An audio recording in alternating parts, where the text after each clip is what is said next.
சுவாசிப்பது திருப்பூர் மாவட்ட இளைஞரணி தலைவர் வினித்குமார். மாலை வணக்கம். இன்று தேசிய முக்குளத்தோர் கழகத்தினரிடமிருந்து ஒரு முக்கியமான செய்தி. தேசிய முக்குளத்தோர் கழகத்தின் மாநில இளைஞரணி பொதுச் செயலாளர் மற்றும் மக்கள் மனங்களில் இடம் பிடித்த தலைவரான ஜனா அண்ணன் அவர்களின் பிறந்த நாள் இன்று உற்சாகமாக கொண்டாடப்படுகிறது.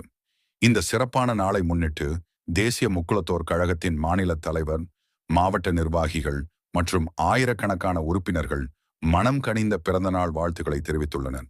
கட்சி தலைமையகம் வெளியிட்ட செய்திக்குறிப்பில், இளைஞர்களின் குரலாகவும் மக்களின் நம்பிக்கையாகவும் இருக்கும் ஜனா அண்ணன் தனது டயர்லெஸ் முயற்சியால் சமூக நீதி, முன்னேற்றம் மற்றும் ஒற்றுமையை வளர்த்து வருகிறார்.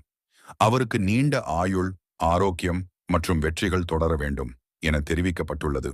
இன்று திருப்பூர், மதுரை, தேனி உள்ளிட்ட பல மாவட்டங்களில் இலவச உணவு வழங்கல், மாணவர்களுக்கு கல்வி உதவித்தொகை மற்றும் மருத்துவ முகாம்கள் நடைபெற்றன.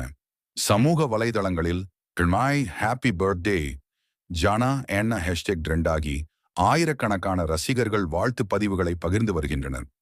தேசிய முக்குளத்தோர் கழகம் சார்பில் ஜனா அண்ணனின் தலைமை பயணம் என்றும் வெற்றியடைய வேண்டும் என உறுதியான வாழ்த்து தெரிவிக்கப்பட்டுள்ளது. தேசிய செய்தி, திருப்பூர்.